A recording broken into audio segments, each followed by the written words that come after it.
আসসালামু আলাইকুম, সবাই কেমন আছেন? আশা করি ভালো আছেন। গাইস, এই শীতের মধ্যে তো রান্না করতে হয়, খাইতে তো হবে, পেটে তো মানে না। তো আজকে শীতের প্রতিদিনই তো রান্না করতে হবে। তো আজকে আমি রান্না করব শিং মাছ দিয়ে মটরশুঁটি, তারপরে আলু, টমেটো, আবার হলো বেগুনও ভাজবো। রান্না করতে ইচ্ছা করে না, তারপর রান্না করতে হয়। আদা রসুন বাটা দিয়ে দিলাম।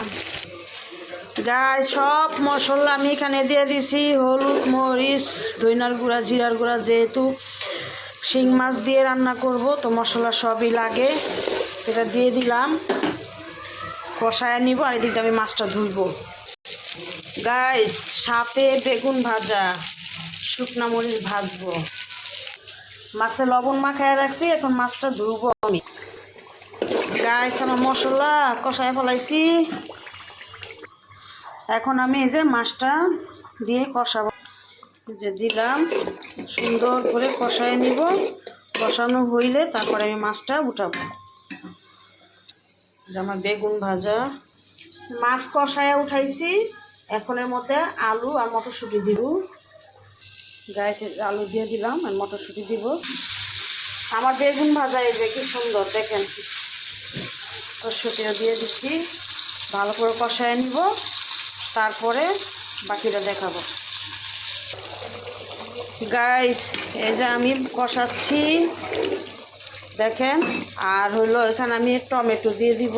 টমেটো তো পরে দিলাম, একসাথে দিলে আলুটা খেতে চায় না।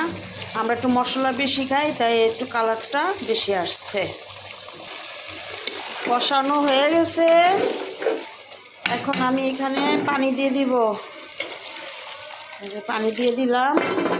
ঝোল ঝোল থাকতে হবে আলু তরকারি, নয়তো শুকায় যাবে। আমি মাছটা পরে দিব বলক আসলে। আমি দিয়ে দিলাম। গাছ বলকায় পড়ছে, আমি এখন মাছ দিয়ে দিব এর মধ্যে। এই যে মাছ কষায় রাখছি, শিং মাছ, এটা দিয়ে মটরশুঁটি, নতুন আলু দিয়ে একটু ঝোল ঝোল দেখেন দিয়ে দিলাম। তারপর আমি ধনিয়া পাতা দিয়ে নামাবো একটু পরে।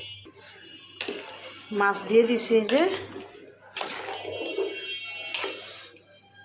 আর 10 মিনিট লাগবো, তারপর আমি নামাবো। গাইস, আমার তরকারি এই যে হয়ে গেছে, এখন আমরা সবাই মিলে খাবো। সেটা তো ভিডিওতে দেখাবো না, দেখি। তো ভিডিওটা যদি ভালো লাগে অবশ্যই লাইক, কমেন্ট, শেয়ার দিয়ে পাশে থাকবেন। আল্লাহ হাফেজ।